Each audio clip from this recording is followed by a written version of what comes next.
সবাইকে স্বাগতম জানাচ্ছি কলিজ রেসিপিতে। আবারও চলে এলাম আরও একটি নতুন রেসিপি নিয়ে। ইফতারি স্পেশাল দারুণ স্বাদের একটি চিকেন বুটি কাবাবের রেসিপি থাকছে আজকে। তাহলে চলুন রেসিপিটি দেখে নিই। রেসিপিটি তৈরির জন্য এখানে আমি 500 গ্রাম হাড় চর্বি ছাড়া চিকেন নিয়েছি, আর চিকেনগুলোকে এরকম কিউব করে কেটে নিয়েছি। চিকেনটা কেটে ধুয়ে পরিষ্কার করে পানি ঝরিয়ে নিতে হবে।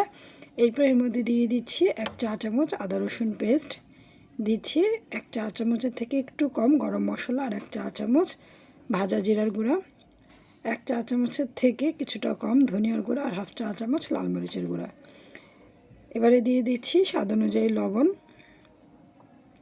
লবণ দিয়ে এরপর এর মধ্যে দিয়ে দিব 2 চা চামচ সয়া সস।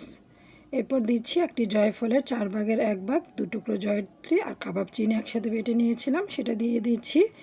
তবে আপনারা চাইলে এখানে আপনাদের হাতের কাছে থাকা যে কোনো রকমের কাবাব মশলা ব্যবহার করতে পারেন এই বটি কাবাবে। এরপর দিচ্ছি 1 চা চামচ গুঁড়ো দুধ আর 1 টুকরো লেবুর রস।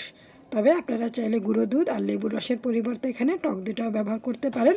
তবে এই দুটোর উপকরণ কিন্তু আমাদের হাতের কাছে সবসময় অ্যাভেলেবেল থাকে, তাই আমি এই দুটো উপকরণ অ্যাড করেছি। আর এতে করে কিন্তু চিকেন বটি কাবাবের স্বাদটাও কিন্তু দুর্দান্ত হয়েছে। এবারে সব কিছু একসাথে খুব ভালো করে মিক্সড করে নিচ্ছি। একটু ভালো করে মিক্সড করে নিতে হবে যাতে চিকেনের গায়ে খুব ভালো করে মশলাটা লেগে যায়। আর মিক্সড করা হয়ে গেলে এটাকে ঢেকে এক সাইডে 30 মিনিটের জন্য রেস্টে রেখে দিচ্ছি। 30 মিনিটের মধ্যে চিকেনটা খুব সুন্দরভাবে ম্যারিনেট হয়ে গিয়েছে। এবারে এই চিকেনগুলোকে আমি শাসলিকের কাঠির মধ্যে গেঁথে নেব।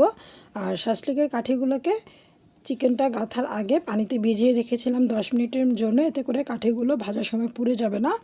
এবারে একে একে চিকেনগুলোকে গেঁথে নিচ্ছি। কিছুটা অংশ ফাঁকা রেখে আমি একে একে চিকেনগুলোকে গেঁথে দিলাম। দেখতেই পাচ্ছেন এভাবে করে সবগুলো চিকেন শাসলিকের কাঠি আমি তৈরি করে নেব।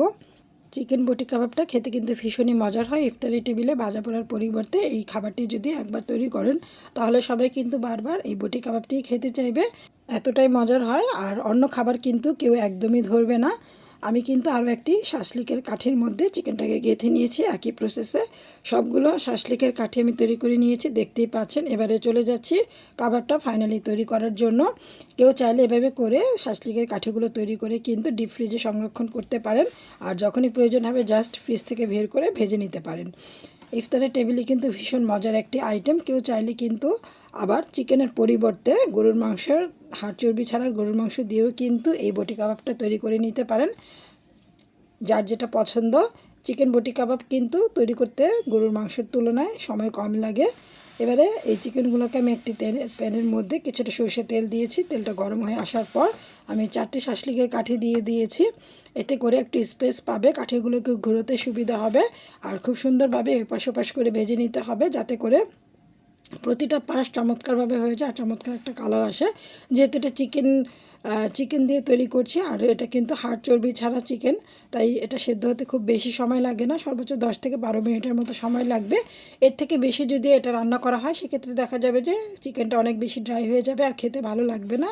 প্রথম 3-4 মিনিট চুলা রাসটা হাইতে রেখে পরবর্তী 7-8 মিনিটে চুলা রাসটা মিডিয়ামে রেখে চিকেন বটি কাবাবটাকে ভেজে নিয়েছি। দেখতেই পাচ্ছেন দুপাশে সুন্দর একটা কালার আসার আগ পর্যন্ত ভেজে নিতে হবে। আর এরকমই যখনই এরকম পোড়া পোড়া দাগ চলে আসবে তখন এই বটি কাবাবটাকে প্যান থেকে তুলে নিচ্ছি। আর একই প্রসেসে বাকি যে কাবাবগুলো আছে সেগুলো আমি ভেজে নিচ্ছি।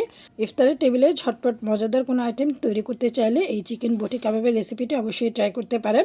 আশা করছি আপনি নিরাশ হবেন না, খুবই মজার আর দেখতেও কিন্তু ভীষণ চমৎকার লাগছে। আশা করছি আজকের চিকেন বটি কাবাবের রেসিপিটি সবার ভালো লেগেছে। সবাইকে ধন্যবাদ জানিয়ে বিদায় নিচ্ছি। আল্লাহ হাফিজ।